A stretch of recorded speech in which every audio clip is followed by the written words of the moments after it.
Nothing yet, Steve. So, good evening. Welcome along to the Cardiff City phone-in. Our first one, bit of commas, hopefully, exclamation mark, close put it in the bracket, on YouTube. Hopefully, I'm getting the nod of joy from Mark in a second, and then we'll be fine.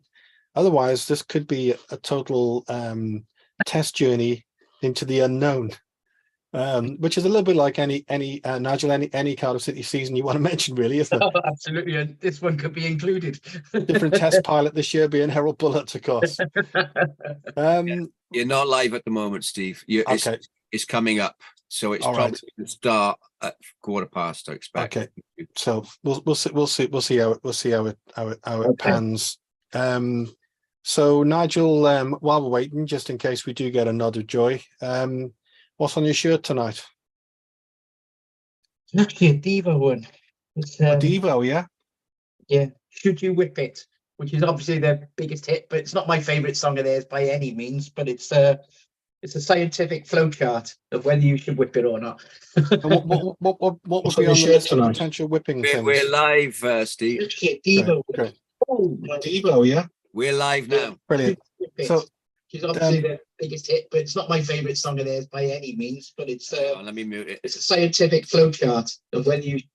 So Nigel, I was just asking you. This has not got much to do with football, but could you just tell me, a couple of things that maybe you could whip on your flow chart? Yeah, be careful. We are live on YouTube. What are you talking about? His shirt? Anyway, all right. I'll introduce the panel instead. Swansea City. All right. Yeah. Okay. We had better move on, Mark. Good advice, as ever. We are live streaming on YouTube. Yeah, excellent. Good. We're getting the indication we might actually be live. So, So I'll just introduce the panel. Yeah. Thank you, Mark. I am getting on a bit, but even I got that one. That's all right. So Nigel Blues is with us tonight. Evening, everyone. Resplendent in his Devo shirt, which is always cool. Sam Hancock, recent graduate from the University of South Wales, a sports journalism student. Hi, Sam. Thanks for joining us. That's nice to be back. Yeah, it's good to have you back. I saw you in class the other day, and you come in for a visit, but that was enough to convince me you were still on the course. But there you go. And Mark Pontin, who is the technology guru for the Cardiff City phone-in. Thank you, Mark, for your help and welcome back. It's all right. I'm starting to lose my hair like you, Steve, of all this YouTube stuff. Give it time.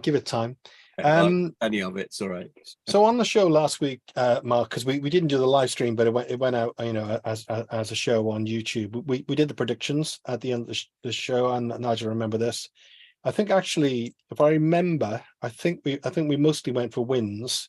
None of us thought we were going to lose in midweek at Borough, Mark. But and I think it carried over really into the weekend. Although we didn't lose, fair enough. Players look pretty tired, don't they? And you do get the it's kind of reinforced that we got a really small squad. We haven't got much backup. Would you say that's pretty well where we're at? Yeah. Unfortunately, it's just too many games in a too short space period, and a lot of them are carrying little niggles, like Jamalu Collins wasn't himself, and we lost Keon, so we had Ugbo, who was obviously a bit exhausted, and we don't have much of a plan B because we don't have a strength in depth in certain positions, But saying that, had it not been for the mistake, maybe we would have got away with a 1-0. So it's not the end of the world, So going back to the Borough game, it was it wasn't a great first half, but we were kind of all right. What's your thoughts on the Borough game? Because they won 4-0 on the weekend, Mark, didn't they? Away from home. I think that they're starting to click now as a team, and we caught them just before they completely clicked. But we were, Keon was exhausted. So many really tired players from playing in midweek the previous week as well. Yeah, and I think the international break can't have come a better time for us. Oh, really. Absolutely, yeah. I also think though that teams are starting to work us out now as well, because we went on a little run. Yeah.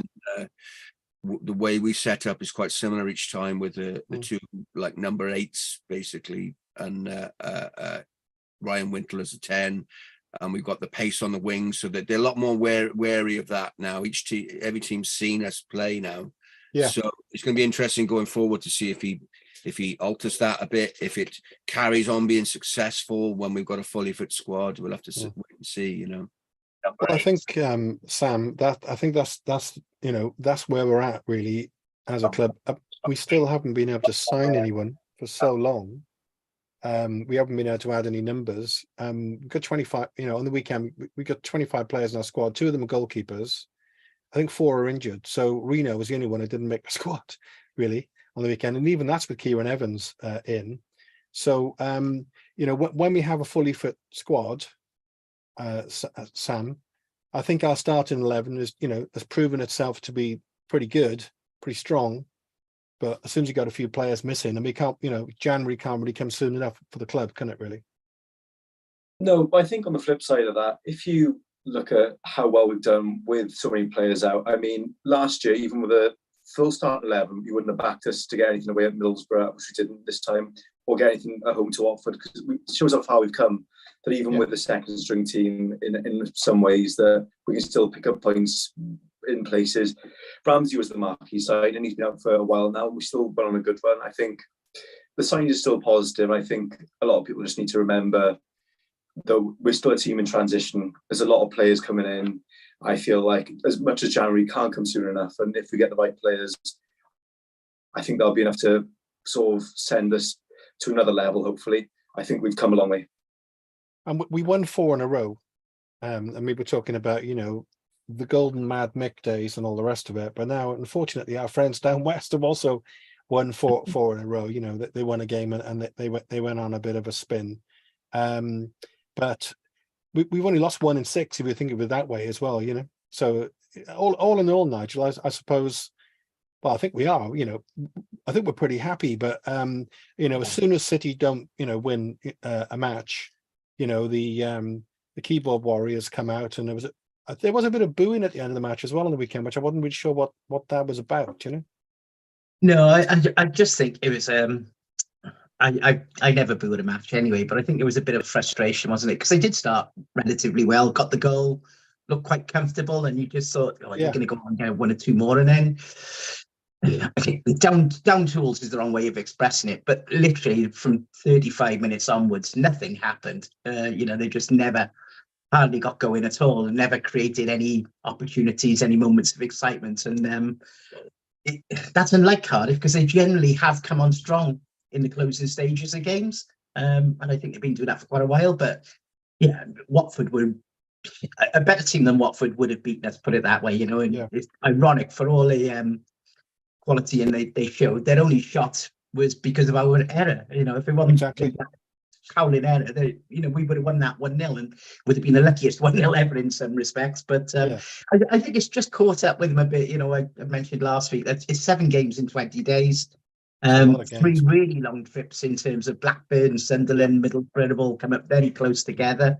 And we haven't got the strength and depth personnel wise. I mean, certainly one of the failures has been not having a striker. Bo played again, and I think a lot of City fans are starting to come to the conclusion he's just not the man for us at the moment. And there's a key for whole size striker missing in that team at the moment, isn't it? If you had something like that, we'd be a completely different proposition. And Atete was starting to show signs of being that player. And he gets injured.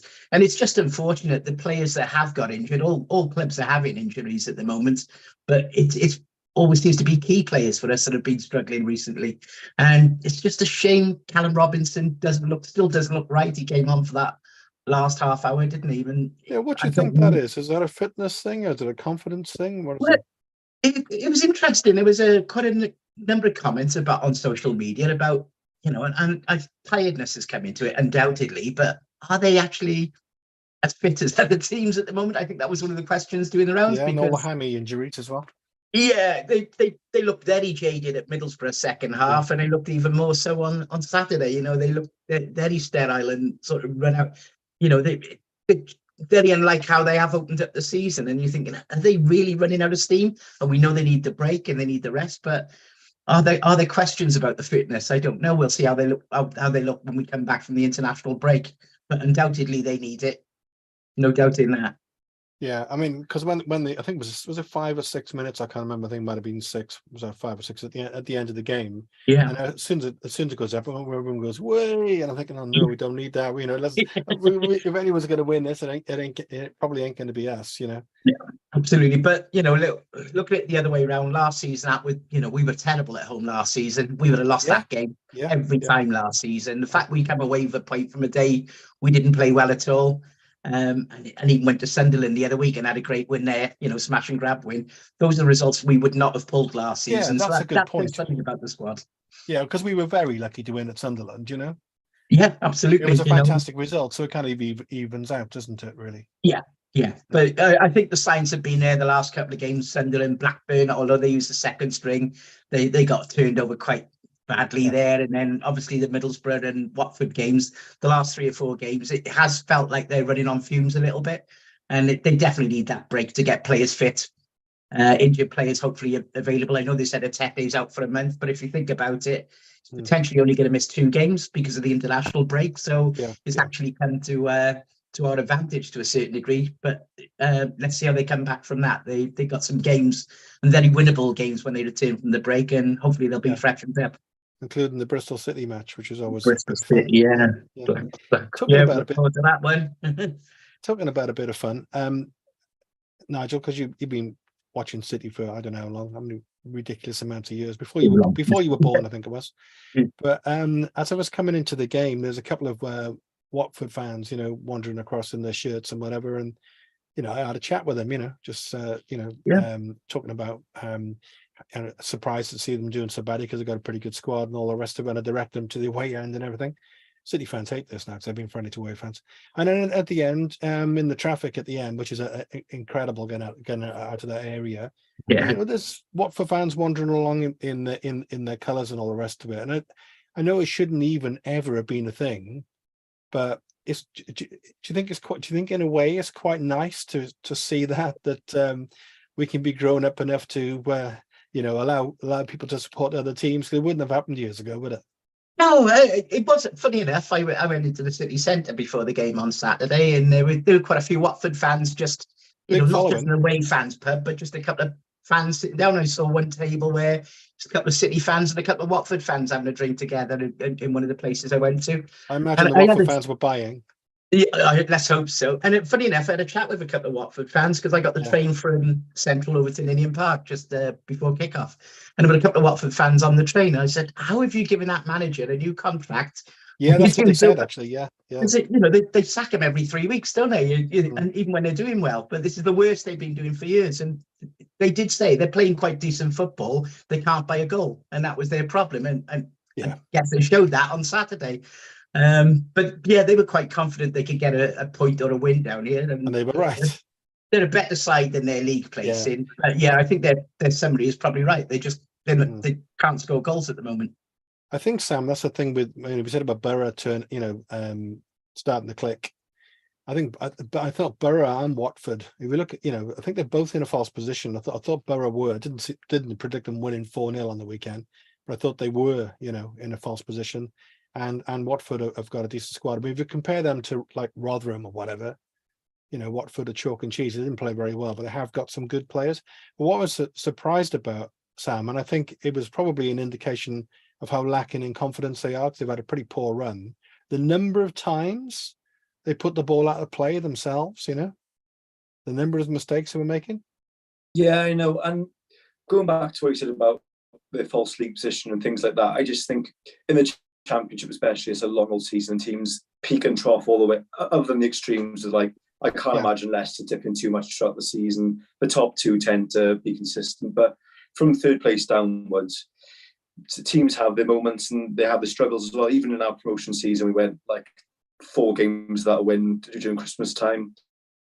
And I feel like right now we're going through a relatively good patch, and there'll probably be times where we were 5 without a win or something. But I mean, it's just, I feel like once you get a groove, you should finding the right time to do it. It's like the tail end of the season, when the going gets tough and you're in the running, that's when you want to get the points. And I feel like teams like Watford, Middlesbrough, they'll find their groove probably at the right times. Yeah. What's your I wonder, just to pre-warn Mark, I don't know whether you can see the YouTube chat, but if you could, Mark.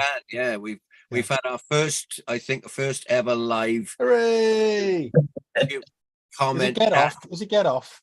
No, it's from Paul Harrison, and he says, "What would you consider, with all the squad fit, is our strongest 11 currently?" Great question. Let's play with that then. Let's go to you, Mark, then first. As much as you can, because it's quite a challenge, really.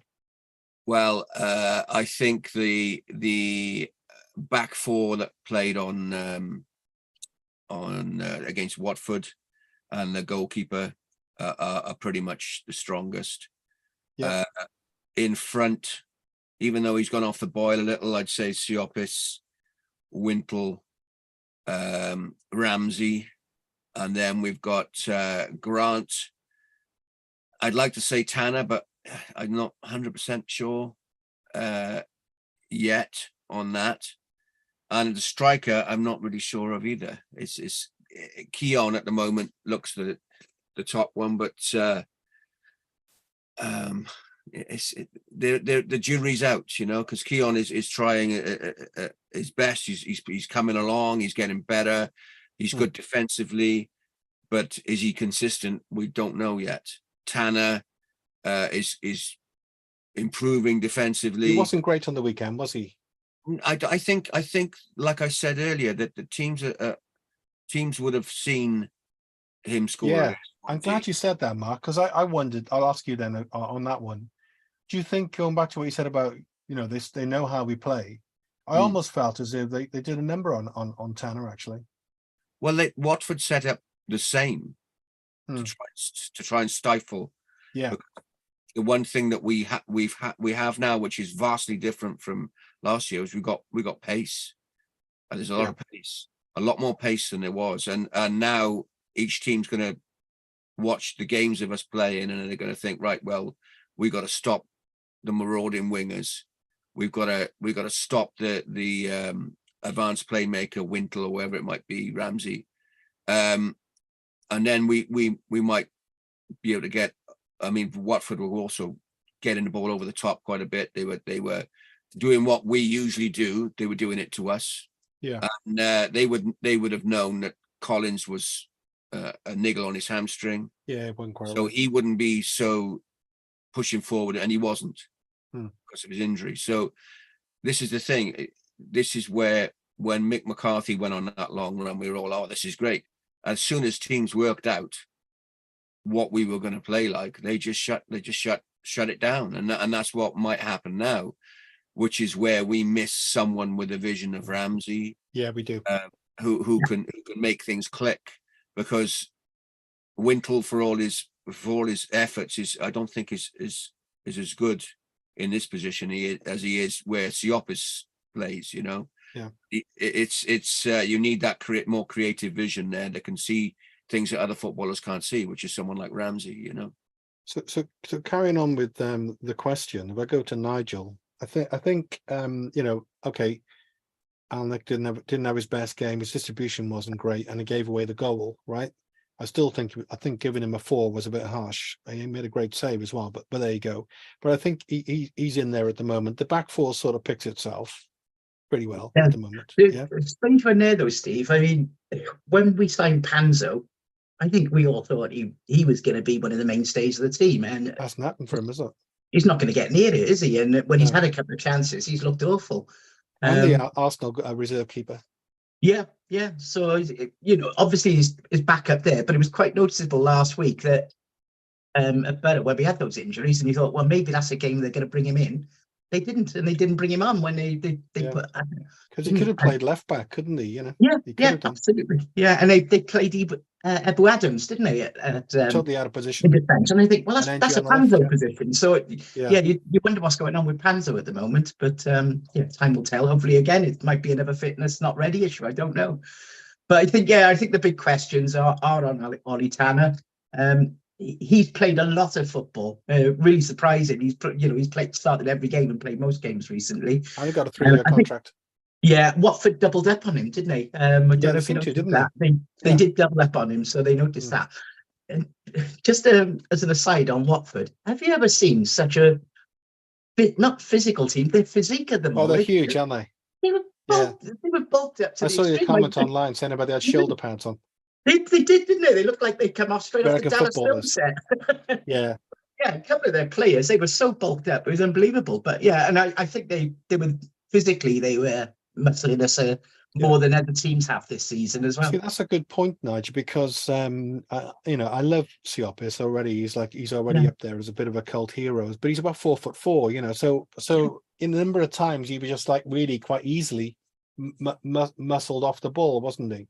Yeah, he was. The wide men were, they really did struggle. I think, was it their number 2, their number 29? It was about three or four of them were just enormous. They looked like American quarterback type players, didn't they? Rather, with the way they were bulked up. But they're challenges they've got to learn and adapt to and overcome in the next few weeks. That's for sure.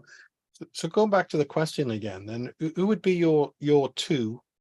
If we're going with the Errol Bullet formation, who would be your 2 to sit behind Ramsey, and who would be your 3 up front? I think Bowler, once he gets fit, is going to come back into it, and Tanner will probably return to being an impact player from the bench. I think that, and that is probably the right way to go about it, because Bowler's got the experience, know-how, tricks in him, whereas Tanner will come on sort of second half of games with that sort of lightning pace. It gives him a different challenge. So I think he'll come into it. Strikers, it looks like a Tete at the moment, but I think the real issue is we do lack a genuine striker, and that possibly is going to carry on holding us back until January, when hopefully they will do something about it, whether that's Kiefer or someone else. But undoubtedly they need to bring in a striker at that time. Hopefully Callum Robinson will get fit, and if he can, maybe he comes into it as well. And I guess we'll debate this at some point. There's the Ruben Colwell question as well, isn't it? About we're going to get onto that. I'm sure we'll come on to that a little bit later. But the other question is O'Dowd. I was really surprised when they said he's out for 10 or 12 weeks, when he's already been out for 6 or 7. So it's a real big absence. What's the injury? I don't think they've said. He's had an operation. That's as much as they said. He did limp off, didn't he? I really like O'Dowd when he went off, but obviously he's had surgery. So I thought being 6 weeks out, he was going to be quite close to being back. But he's obviously on the sidelines for quite some time, till the new year, by the sound of it. So it'll be interesting to see if he gets back into it when he's fit again. But I think that's part of the problem they got at the moment, is that when you looked at that bench and the players that came on second half, they weren't players who could change the game or influence the game. No. And in previous games this season, we've had that. And obviously he turned to Bowler and he turned to Callum Robinson. Neither of them looks as if they're back at it yet, and that's no surprise. They haven't had much game time. So I think that was one of the challenges we had at the weekend. Although Bowler was involved in one of the Keystone Cops moments, the Keystone Cops moment, when him and Grant managed to tackle each other. And it had a pretty great chance that they tackled each other. It was that kind of game, I was down the other end, so I didn't see it. I was sort of screaming for a free kick. They literally tackled each other, left foot, right foot, Yeah, beautiful. Sam, who would be your 3 up front? For me, if O'Dowd is fit, he plays. I just think he is so direct, and he gets the ball in the box. He does everything you want. I think for me, he starts every time. Bowler starts for me, and I think Ugbo gets a lot of unnecessary stick. I don't think he's as poor as a lot of people say he is, but I do think, as of right now, Ateta is the one. Well, the way you've got to see is Ateta is permanent, and we've got a lot of stock in him. And if you've got to develop one of them, you develop the player you got permanently. So I think Ateta is probably worth putting more time into him than Ugbo at the minute. And on the weekend, I'm just looking at it now. Ugbo he didn't particularly look like scoring, but he did battle away. He wasn't. I didn't think he was terrible. But if we think about it, we got Mark, I don't know if there's any more comments coming in, by the way, but just to say, we've got Atete, who's obviously currently injured, O'Dowda, who's currently injured, Mayte, who's currently injured. So that only leaves us at the moment with Ugbo, Grant, and Robinson, I suppose. So coming on to Grant, Mark, it was Steve Wiggins made the comment. I don't know, by the way, if anybody wants to share the live stream thing on Facebook or whatever, that might be nice to see if we can get maybe some people knowing about it. But he made the point quite well, actually, because Wiggy used to be a striker, not of world renown, I don't think, but on the he's parks number or one whatever. striker, he tells me. Yeah, but he talks a good game. But anyway, he was saying, and I don't know if anybody else watched this, but he was saying about Karlan Grant. Karlan Grant used to play up front for West Brom, of course, with Robinson, and they looked really good together. And he scored loads of goals, which it belies his miss when he went clean through on the weekend and blasted it over the bar like a winger. But at least he made the run that got himself into the right spot. So there's an argument, isn't there, Mark, for maybe you could rekindle that Robinson and Grant thing, and maybe play him up front. And Sam's call for O'Dowda isn't a bad one, is it? Yeah, I mean that is a possibility, but I just think Callum Robinson is he needs to get back in the ring, if you know what I mean. He seems to be suffering from recovery, or suffering still from lack of match fitness or whatever it is, but he doesn't look sharp at all to me like he used to. But when he is fully fit, he's one of those players that can make things happen. He's one of those players that sees the gaps. And like you say, he's got a working relationship previously with Cardiff. Yeah. They play together beautifully, Yeah. I mean, when you think about it, we're on about strength and depth. When you look at the wing positions, we've got a couple of options there on either side, and it's not too bad. We've got a couple of options, or a few options at number 10. We've got quite a lot of options for defensive centre midfielders. We could do with another centre back maybe, and it's the real problem position is the striker. Yeah, and we haven't been able to sort that out for a few years. So I'm not sure about Kiefer Moore now. I'm not sure how he is, if he's still as sharp as he was. He does bring something great when he's playing to his peak, but he hasn't played much for Bournemouth, and he hasn't done that well for Wales when he's been on. So whilst it's an option in January, it might be worth looking at something a different option. He looked good on the weekend. I think he came on for Bournemouth, and actually was the closest guy that they had to score him. I didn't see that. Yeah, He we've had a looked couple pretty of good. comments, Steve, if you want me to read the comments out. Yeah, go for it, man. Stephen Thomas has put 2 comments up. The first one: if we are there or thereabouts in January, we got our injured players back, and Errol is backed in January, we can mount a challenge in the second half of the season. And the second comment: Errol sees Grant as a winger. Is he another foil striker? So that's gone back to what we just said, really, isn't it? Yeah. What's your take on that, Nigel? I think on Grant, I mean, he might be someone worth considering, but when he scored that, I think he scored 17 one season for Huddersfield, playing pretty much the position he's playing for Cardiff now. If you go and look at the goals he scored that season, he cut inside a lot, a bit like Mendes Lang used to, and have pops a goal. And I haven't seen him quite doing that so much, or he has. His shooting's been a bit wayward so far, hasn't it? When he's had those opportunities. So I don't know. I think he's improved as the season's gone on. I wasn't sure about him the first 3 or 4 weeks, admittedly, but he has got better and stronger. So hopefully that will come in the next few games. But with Callum, I spoke to some West Brom fans, and they were glad to see the back of him. They thought he was terrible last season there. Obviously with Callum the season before, but they really thought he was sort of lazy, disinterested. Which is now Grant. Grant. Yeah, I was I was on holiday a couple of weeks ago, and I was talking to West Brom season ticket holders there, and they were almost thanking us for taking him off their hands.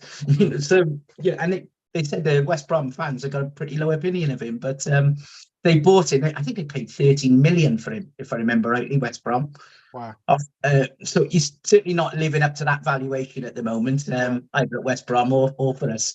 But there's a player there, undoubtedly. He's looking good. I think he's a confidence player. Yeah. He's one of those players like the game before this one, he was terrible.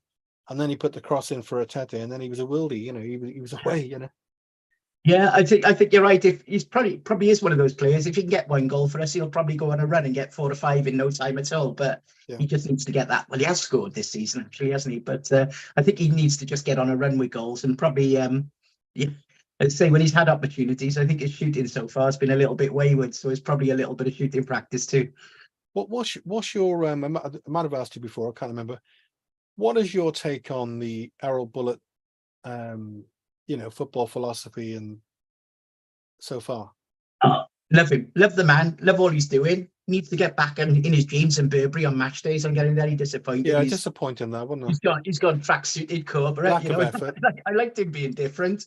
I think though, if we're honest about it, I think every game we're all scratching our heads at a couple of with the changes, of his tactics, some of his substitutions, and obviously the big one that came out of the weekend was why did you bring on Sawyers when there's a game potentially to prove one, and you got Colwell on the bench, no creativity all afternoon, and there's one player who got off at that. It was almost like he was sitting on a draw. I thought, when he brought him. Yeah, on. I think that's what it was. He just wanted to take a point and get out of there, and I can understand that to a certain degree. But we do see this every game, don't we? Like the Ebu Adams choice to play it right back at Middlesbrough, which didn't really work. He sort of muddled his way through before. No, he did his best.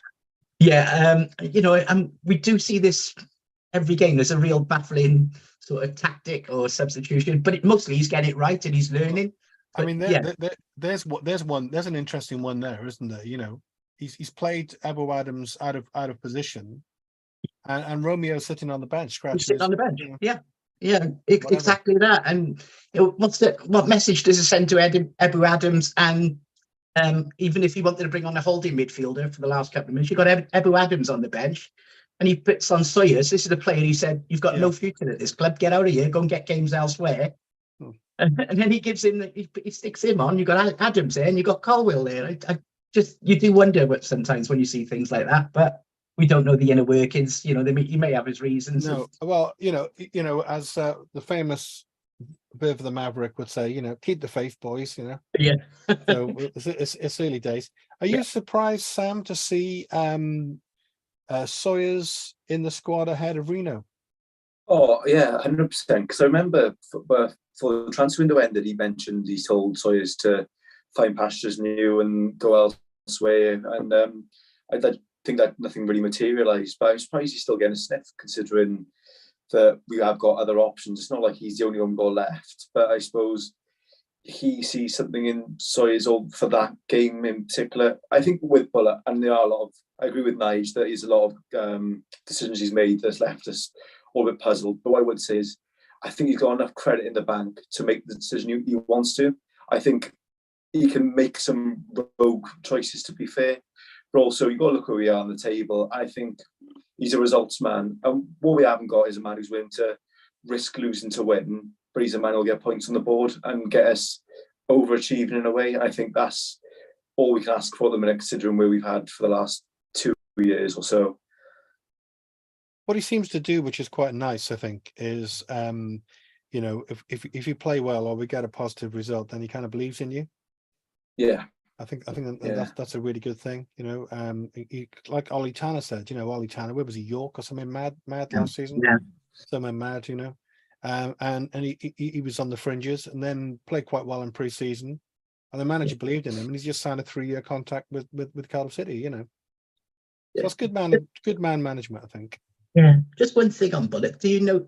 I mean, this time last year we had Steve Morrison, and he was sort of criticising the young players, wasn't he, and not playing them and basically having a pop at them in public.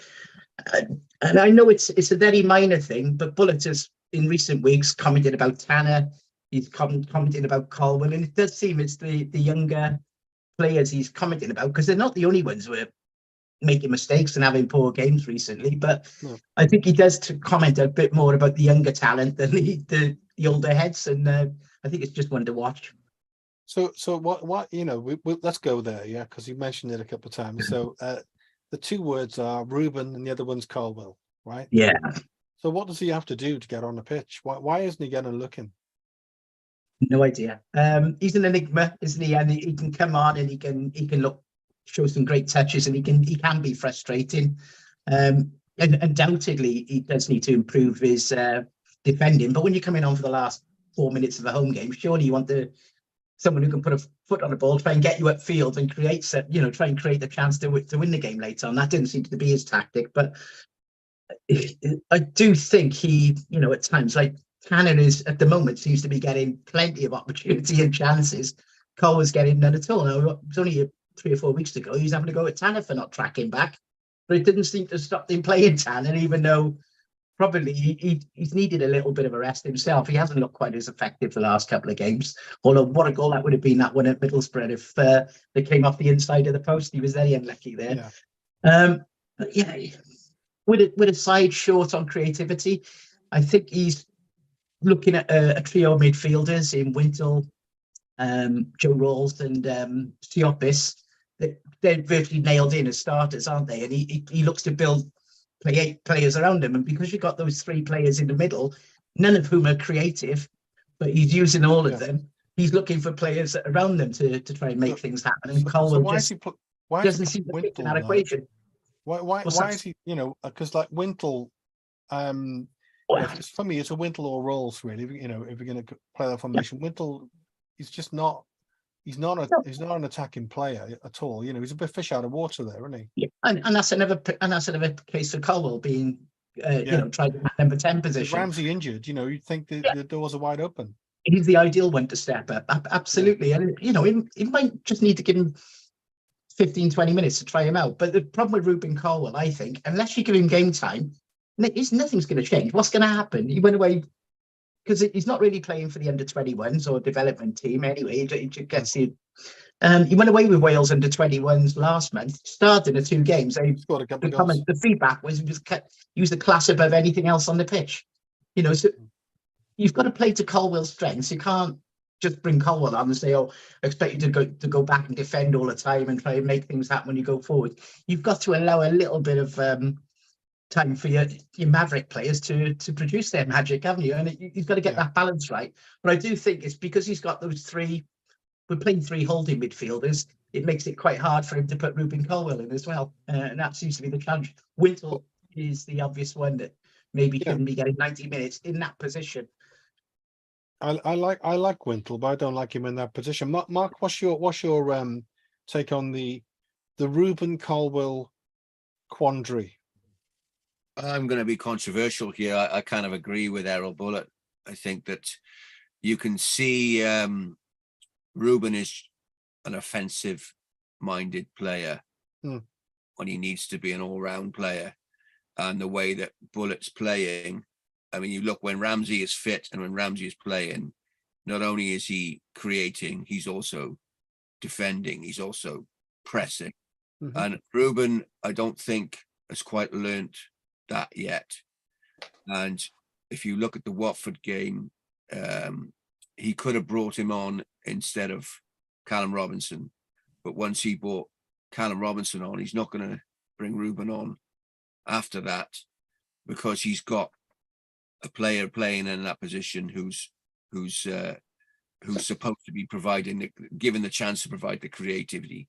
And I also agree with him bringing Sawyers on. Believe it or not, I think that the Watford midfield was destroying Cardiff at that time, and rather than risk an unknown quantity, let's be honest, in Ebu Adams, who's shown glimpses of class play, but is an unknown quantity.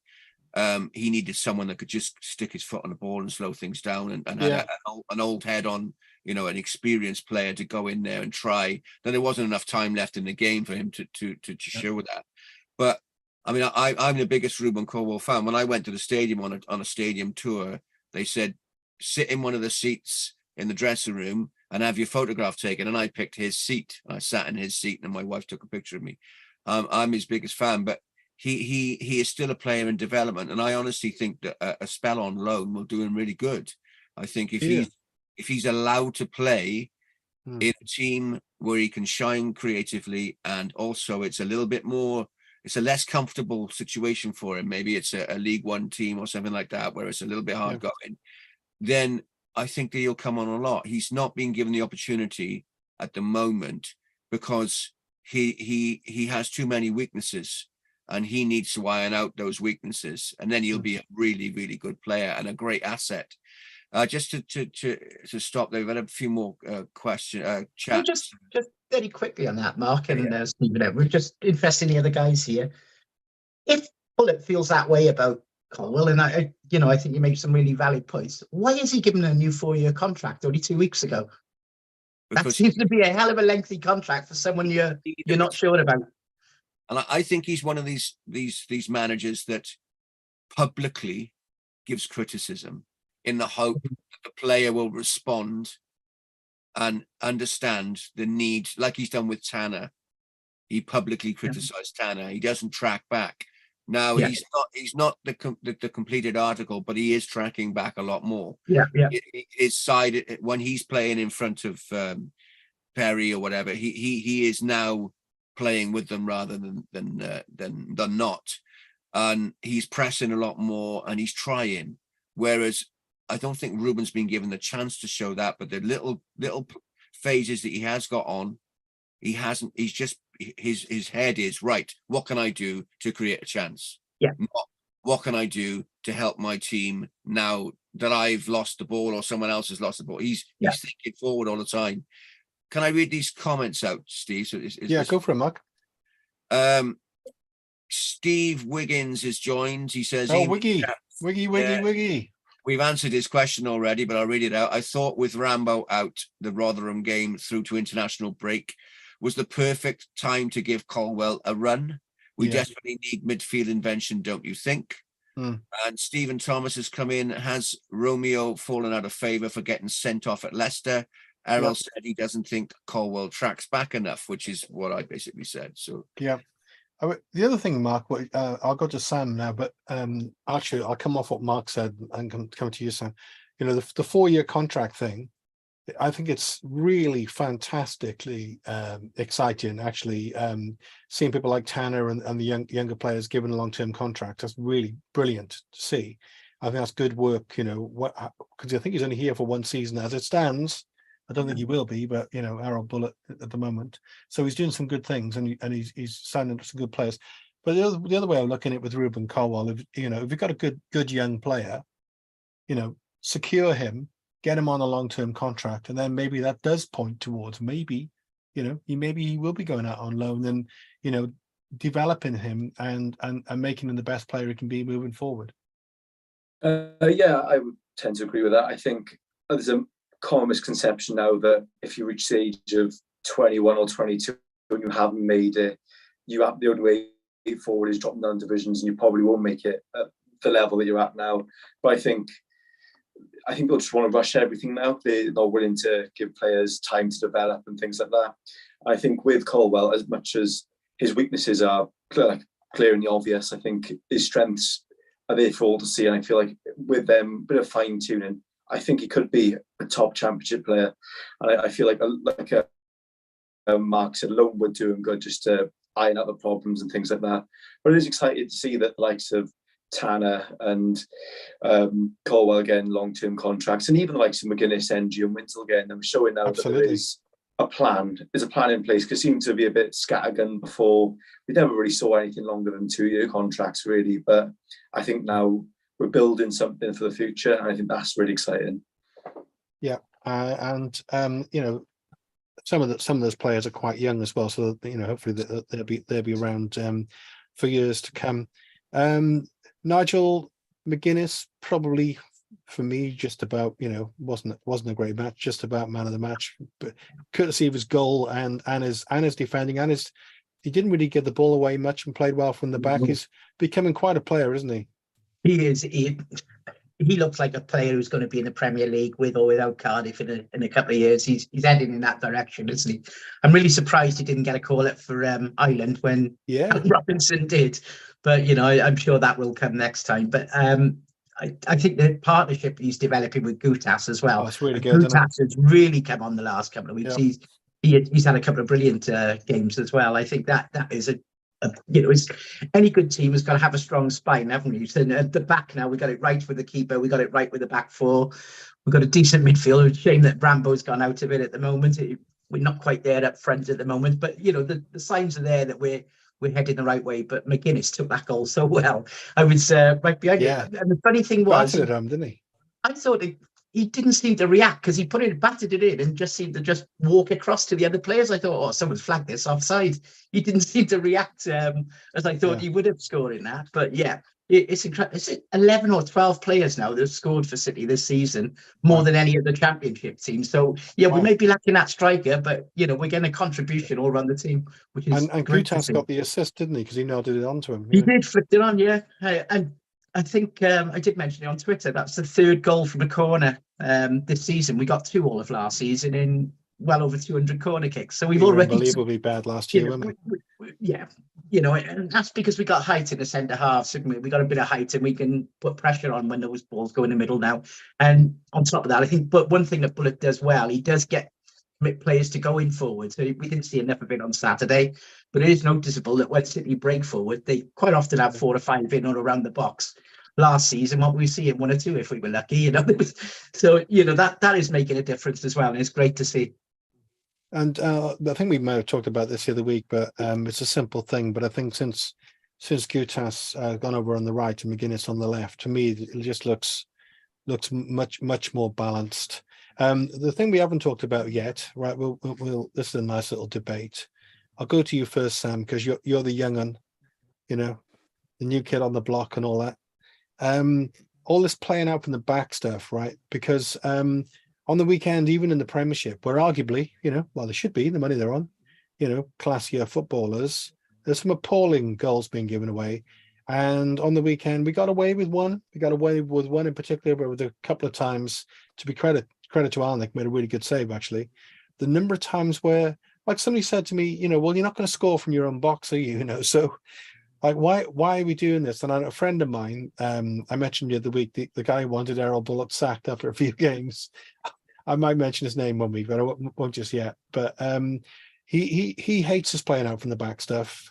And his point is, you've got to be a pretty good player to be able to do that well. And sometimes, isn't it just a case of let's get the ball forward and get it away from our box? So that goal on the weekend came from nothing. It wasn't a bad ball from McGuinness, but it came from nothing. It's a lot of messing around with the ball at the back, don't you think?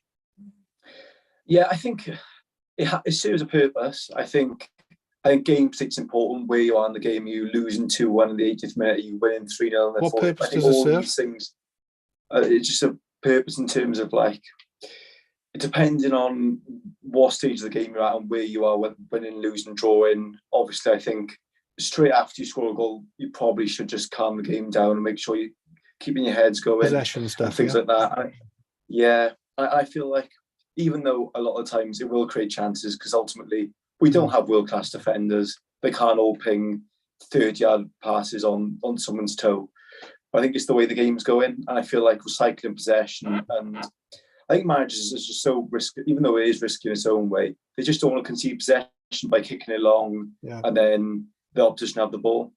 But the number of times in the match on the weekend when we had a lot of possession, but we're kind of going around in circles. Sometimes we were up the other end. The next thing we're back in our own box again. And I'm a bit old school. My all-time favorite players. Phil Dwyer. So booted in the stand is my preferred option. But Mark, what's your thoughts on it? Well, it's modern football, isn't it? It's Guardiola bringing all that kind of stuff in. But I think it doesn't make any sense in the modern game to just take a goal kick and basically give the ball back to the other team and say, "Come on, then attack." Yeah, not all the time, but I think we kind of almost always play from the back, don't we? Yeah, I just think it's all about. I think I think had we not been so tired, because there was a lot of players off the boil the last 2 games, they were making stupid mistakes. But if you go back the games before that, our passing is so much better than it was. Oh yeah, definitely. I can remember screaming at the screen when Marlon Pack used to think he was Perlo in the middle, and I'd be pulling my hair out, and I got a lot to pull out. So I don't have to do that anymore. Siopis is a good passer of the ball. Ryan Wintle is a good, and I'm impressed with McGuinness is quite a good passer of the ball, and we seem to be moving it around quite nicely when we're sharp, when we're not tired. I don't agree with the booting in the stands thing anymore. It's far too defensive, isn't it? It's best not part of the game, in my opinion.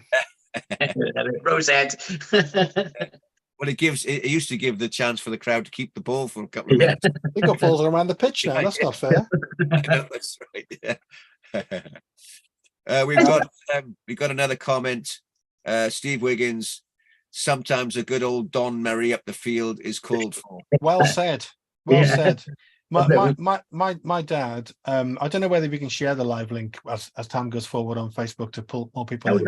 We'll see about that. But my dad used to say, my dad played on the Parks, played for Cardiff Nomads for years, and he taught me a few tricks, And when we only had one ball, he said, "Son, if you're if we're going to put the ball out of play, put the ball out of play. Get yourself a break."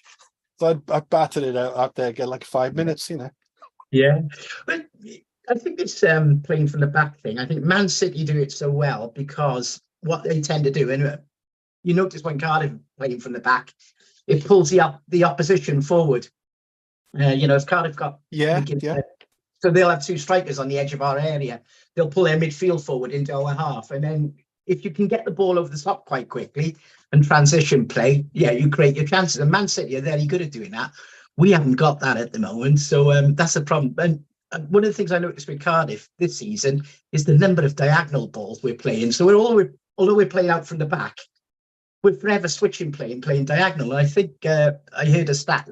I think only one team have played more diagonal balls than City this season. So although they're playing from the back, half the time, because they're switching and playing diagonals, they get cut out and it's coming back anyway. So I suppose it's they'll tactically adjust and then change that over the season. But it's amazing how many diagonals they play. Obviously, the Ollie Tanner goal is the highlight of that against Swansea from the Collins thing. But if you watch City, the number of diagonal and switch balls they're playing is crazy compared to anything I've ever seen down there.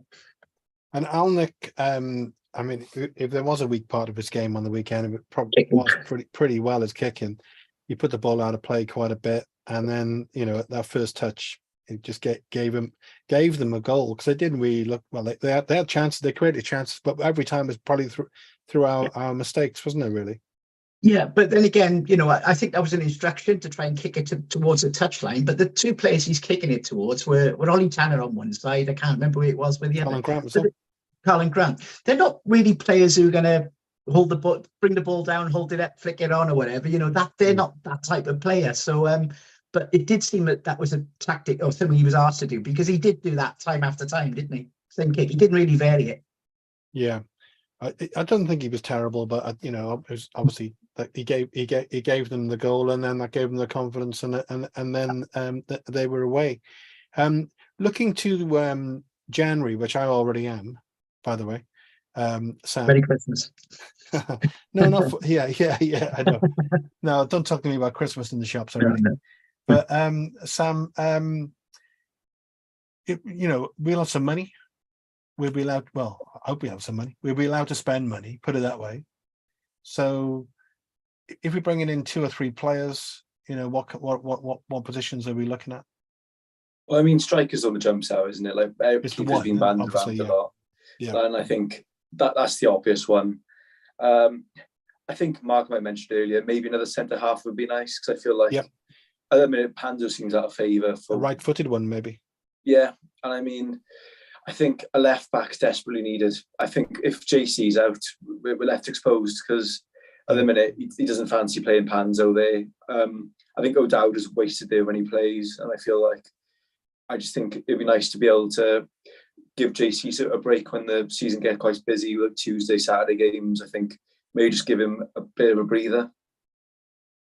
He's looking better and better, Collins, as well. In the Nigel, do you think it went? No, yeah, I was just going to mention very What a good player! Quickly on, yeah, brilliant player. I was going to mention very quickly on JC that also probably dictates the need for a left back. He's away the whole of January, I think, and possibly into February for the African Nations Cup. He's been called up by Nigeria, so we're actually going to lose him in January for a spell. So that probably dictates the need for a left back, particularly if O'Dowd's not going to be ready by then, and that seems likely. So, what can't we get Joel Bagan back from his loan? Can we bring him back in January? I guess you can. I'm not sure how he's getting on. I haven't heard too much about him. I like Joel Bagan, I must say. I did. Sam's shaking his head. He's got that right shaking head going on. No, I just said I haven't heard anything about his loan spell at all. Like, I've kept up with Eli King and Isaac Davis, but Joel Bagan, I've heard nothing at all. I have no idea how he's doing on loan. Don't you think he would have been a good backup for Collins?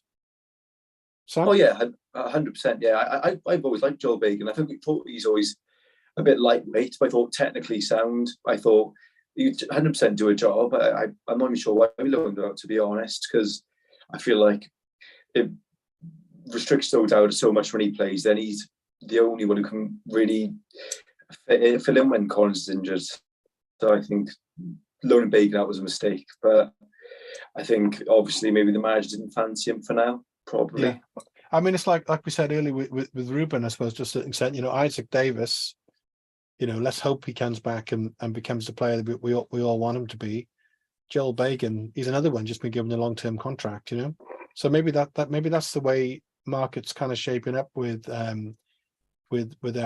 Maybe he's got a bit of a long-term vision. I suppose it gives a nod towards him almost definitely not just being here for one season. If he's already looking at developing the younger ones, do you think? Well, I think the loans he sent out, you can tell which ones will never play for Cardiff again, like Ojo. That's it for Ojo. He's out of contract end of the season, isn't he? Yeah. And you can tell the ones where they've been sent out to gain experience, and that's Bagan. I don't know about Isaac Davis. I don't know. I think he's a trier and he runs all day and he's got pace, but I'm not sure. I'm not sure on him personally. I don't know whether where would you play him instead of Tanner? Would you play him? Where would he fit into the squad? I think that perhaps he may be let go if he doesn't really fire in his loan spell. And I read up Cardiff City website put up a report on the loans, how they do, and I think it was today. And he's getting some game time with the Belgian team, but he's not setting the world on fire. And he reminds me a lot of Mark Harris in that respect, where he would run all day for you, and he's got a little bit more than Mark Harris had, but I don't know if he can slot back in. Well, I must say, Mark, you've been very controversial this evening.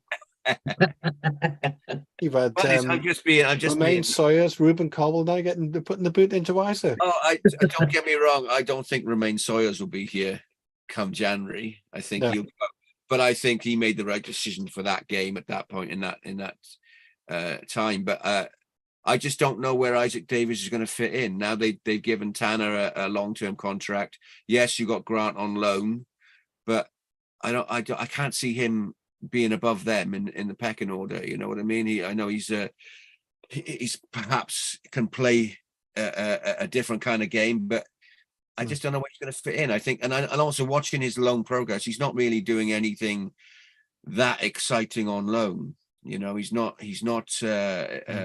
setting the world alight. Otherwise, we would hear about it, wouldn't we? Yeah. And he scored a couple there. He got a winner for them. Was it last week? And I think he's had a little bit of time out injured, and that's been one of his problems, I guess. That he has had lots of time with injuries. But I think as a player, what he has got, which no player's got down in the club currently, is the pace that he has is electric. Yeah. And when he runs it, I remember that Leeds game in the cup. Great that day, didn't he? Yeah, they were terrified of him when he was running at him. So that's what Cardiff have got to try and get out of him, and consistency. And you would hope by going to Belgium, get to run there, maybe he can get that. But I do think there is a player there if they can unlock him and he can stay injury free. He's certainly got a really good winning goal for him last week. I saw that on online. You can see that online. So yeah, maybe that he can come good.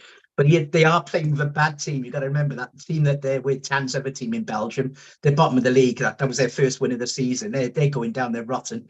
So that'll make it hard for him really to do that well there anyway. And Isaac, I suppose, in a way, Nigel, is a little bit same kind of conundrum as Caldwell, really, because it's like what position could you play him in? In the team, I suppose Isaac, for me, I think he's an attacking right winger. Really, it's probably where I'd play him. Ruben's kind of a number 10, but like Mark said, at the moment we need that other part of the game, and we can't build a team around them, and they're young, so hopefully it is a case of just developing them. Yeah, you're right, and I think you got to remember, sometimes when we talk about Caldwell, he's 21. He's not a teenager anymore. Unfortunately, the last couple of years he's struggled with injuries and this growth spurt issue, hasn't he? And maybe a bit of confidence issue. I don't know, but yeah, I think there is a point that says, yeah, he's really got to grow up and he's got to be stronger. We can see one of his weaknesses. He's not strong enough, and I think that is coming because he's seen him there physically, isn't he? Oh, physically, the change in him in 18 months is incredible. But it's huge. Yeah, it needs to adapt that into what we see on the pitch rather than what we just see in terms of build. So David Collins, David, obviously. David made the comment. He was interviewed by some. I can't remember what team it was, where they have the representative of the other team, talking, and he said about Ramsey, who's your star player? Well, obviously is Aaron Ramsey, but he said another player is really, one is really got quality. We probably won't see him today. I think it was a Sunderland game actually. Is Ruben Caldwell, but whereas and I'll just stick with you for now. Whereas you'd build a side around Ramsey, if you know what I mean. Yep. You're not at the stage yet where you do that with Caldwell. Ramsey, you can kind of give him give him a bit of free rein, can you? Far from it, yeah. And I think the unfortunate thing with Ruben, I think if he was with probably 9 or 10 of the championship teams, he would be a regular player. It's just because of the way, Cardiff's history, the way we've set up traditionally, and the turmoil we've had from the last couple of years. Had he been at other clubs, he probably would have had a lot more game time than he's ever had here. But yeah, and I think Mark is making a fair point that if we can't integrate him into the team by January, then second half of the season, provided Ramsey's back, of course, then you really have got to get him on loan, because that boy just needs to play football.